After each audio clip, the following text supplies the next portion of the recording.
Dickson, Bayelsa West. Mr. President, first let me refer to the brief comments made by my colleague, distinguished Senator Mpigi, Rivers North, Senator Mpigi, when he said or alluded to the fact that, or created an impression that I'm a signatory to the, I did not say so. to the budget report. And I draw our attention to the document that all of us have, which has been laid, that I did not sign the committee's recommendation and report. That's not the way I work. That's not my lifestyle. At the committee meeting, I drew the attention to these infractions and the need for a thorough examination of all issues,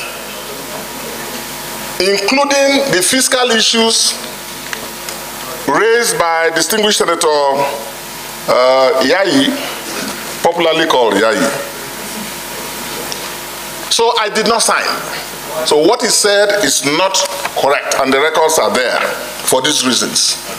I thank you and the Senate for the steps that the Senate has taken, at least to ensure some level of accountability and probity in the management of that very critical agency, as you have continued to do.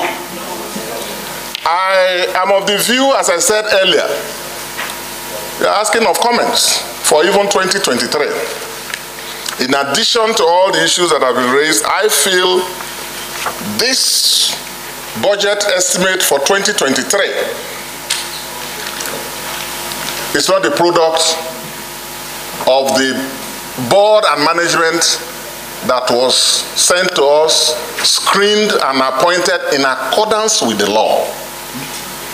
And that's why I would have been more comfortable with stepping it down and inviting the board and management within this 1 week period to take a look at it, do the adjustments that have to be done, and adopt it. So it's 1 week. So what? Who defended this budget? It was the board and management. And when they were asked, they said, all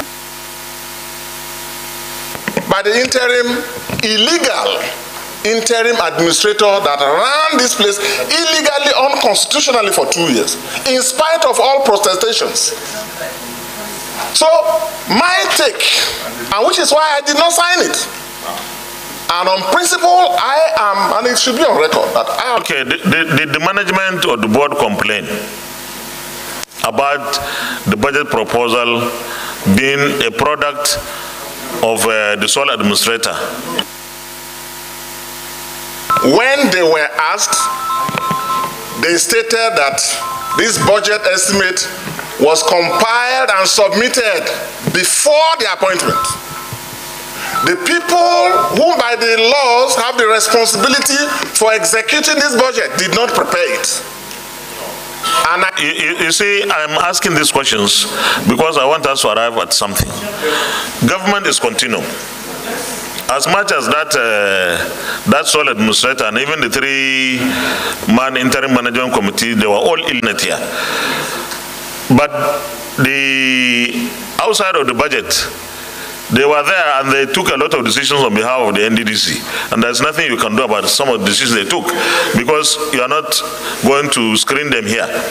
So this one, if the management complained, did they suggest anything to say they have a vision, they have a mission as a management or board, this is the direction they think they should go on projects like this, or this is the way they want certain things to happen? You know, it's like they're supposed to adjust some things to suit their own thinking, not that sole administrator. But if they didn't, it's not your fault. It's not the fault of the Senate.